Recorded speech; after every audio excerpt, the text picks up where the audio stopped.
हर हर महादेव।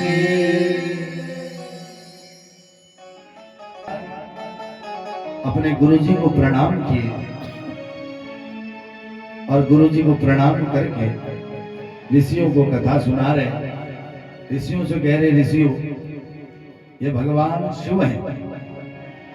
गंगा यमुना सरस्वती का जिस प्रकार से त्रिवेणी है, उसी प्रकार से भक्ति ज्ञान और वैराग्य की त्रिवेणी है शिव महापुराण, जिसके भीतर भक्ति भी है, ज्ञान भी है और वैराग्य। मेरे बाबा तो वैरागी, इसलिए तीनों का संगम अद्भुत संगम है ये शिव महापुराण। शिव महापुराण तभी उदय होगा जब संसार में इस कलयुग में इतना कलह बढ़ जाएगा कि उस कलह में कहीं पर भी शांति नहीं दिखेगी। तब भगवान शंकर अवतरित होंगे शिव महापुराण के रूप में, और जो एक बार जो जिस मनुष्य के कर्ण विवरों में कर्ण रसायनम, इन कानों में रस रूप भगवान शिव की कथा जब प्रविष्ट करेगी, रसायन क्योंकि रस ही रहेगा, तब कलह मिटेगा। श्रद्धा से सावधान होकर शिव महापुराण प्रियश्चा प्रायसो भ्रष्टा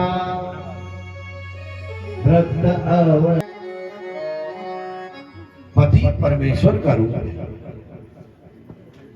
पति का नाम लेना पति की उम्र घटाना है। और आजकल पति को कई बार, पहले जमाने की माताएं ऐसी होती थी, बोले माता जी आपके पति का नाम क्या? गेंदे का फूल खिला हुआ। बोला जो वहां पर है ना वही मेरे पति का नाम है। बोला गेंदा, अम्मा गिरी नहीं।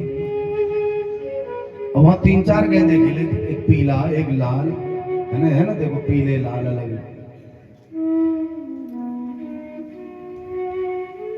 किसी समझदार व्यक्ति ने कहा, बोला माता जी वहां पे तो गेंदा खिला। बोला नहीं उसके बगल वाला। अच्छा लाल वाला गेंदा? बोला नहीं। फिर दूसरा एक समझदार व्यक्ति था, हो सकता है गेंदा लाल ना हो। बोला गेंदा लाल तो नहीं। हाँ वही जो आपने कहा। अपने मुख से अपने पति का नाम तक नहीं लेता। और आज तो पति ऐसा हो गया है। अभी हमारे गांव में बहुत सभ्यता है, लेकिन प्रदेशों में तो ये हाल हो गया हो किराए का भाड़े का जैसा हम भाड़े पे उसको रखते, कोई मान सम्मान कुछ नहीं है। कोरोना में अमेरिका में नौकरी करते थे, बड़ी अच्छी नौकरी थी, बढ़िया बच्चे थे, नौकरी छूट गई। कोरोना बच्चों को लेके हिंदुस्तान आया, देवी जी किसी को त्याग करके फिर नौकरी थी, पैसा था तो किराए का था तो बढ़िया चल रहा, तो बेचारा आर्थिक स्थिति कमजोर हो गई तो छोड़ के चले। तो अब ऐसी स्थितियां हो गई, पेरेंट्स के साथ कोई रहना नहीं चाहता। ससुर द्रोह कारण्यो निर्भया मलिनाश, सब अकेले रहना चाहिए। जो आज हम जवान हैं अकेले रहना चाह रहे हैं, कल हम भी बूढ़े होंगे, हम भी अकेले ही रहेंगे। इसीलिए जीते जागते माता पिता का सम्मान, जब तक सांस चलेगी तब तक उनकी सेवा। स्वामी विमुखा तथा, श्रीमद् भागवत में भी लिखा है पति तो दास बनेगा पत्नी का। तरुणी प्रभुता गे शालको बुद्धिदायका। पत्नी का दास बना है, घर में माता पिता से कोई राय भी नहीं ले रहा है, परामर्श ही नहीं ले रहा। परामर्श देने वाला कौन है? शालको बुद्धिदायक। शाव न शाव, तो शाले को सलाहकार बना। जय घर में शाह वालों का स्वर बताओ, वो बड़ी जिम्मेदारी थी दिलों का स्वर। तो इसीलिए जिसके घर का सलाहकार साला, उसके घर को डूबने से शंकर जी भी नहीं बचा पाए।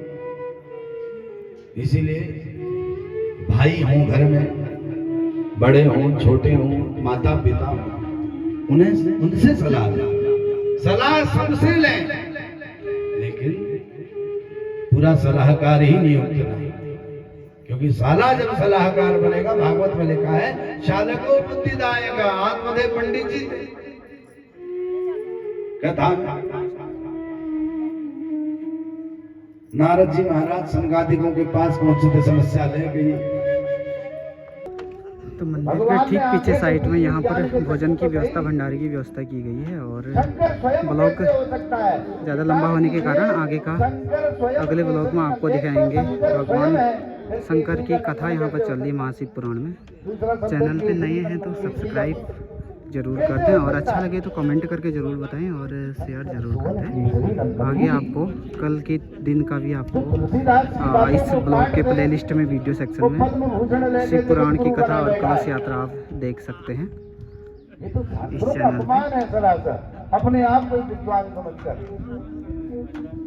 ऐसे मूर्ख लोग कब सुधरेंगे? तो पूरा यहाँ पर लकड़ी में जो है शुद्ध खाना यहाँ पे बनाया जा रहा है, भंडारे की व्यवस्था।